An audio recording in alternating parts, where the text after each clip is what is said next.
আসসালামু আলাইকুম। আজকে আলু দিয়ে করলার চচ্চড়ি।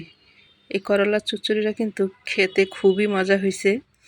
গরম ভাত দিয়ে খেতে আরও সুস্বাদু। আপনারা রান্না করে খেয়ে দেখতে পারেন। এই করলার চচ্চড়িটা কিন্তু খুবই মজা হয়েছে।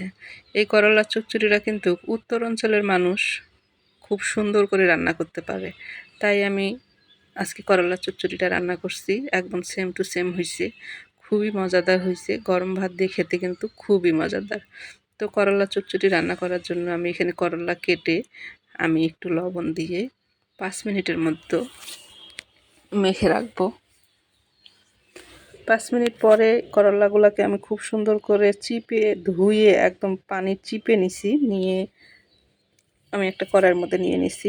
আর আমি এখানে 4টা আলু দিছি, বেশি করে পেঁয়াজ দিছি, কাঁচামরিচ, রসুন আর করলাগুলা দিয়ে দিলাম। আর এখানে একটু হলুদের গুঁড়া, মরিচের গুঁড়া, একটু জিরার গুঁড়া, ধনিয়ার গুঁড়া, পরিমাণ মতো লবণ আর বেশি করে একটু তেল দিতে হবে। তেলটা দিলে পরেই করলাটা কিন্তু খেতে খুবই মজা হয়।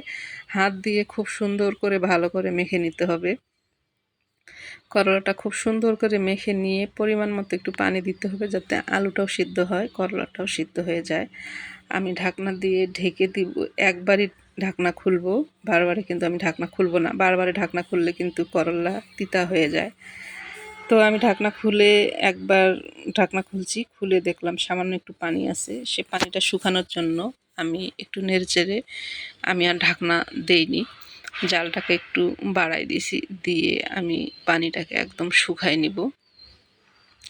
শুকায় নিয়ে আমি এটাকে বেড়ে ফেলবো। তো আপনাদের যদি ভালো লাগে এই ভিডিওটা, তাহলে আপনারা লাইক কমেন্ট শেয়ার করিয়েন আর বাসায় রান্না করে খেয়ে দেখতে পারেন। আসলে করলার রেসিপি খুবই মজাদার হয়েছে খেতে।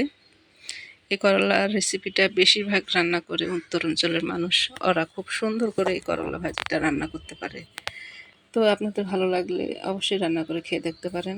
আবার নতুন কোনো ভিডিও নিয়ে আসবো। এ পর্যন্ত এই ভিডিও থাকলো। ভালো থাকবেন সবাই। আল্লাহ হাফেজ।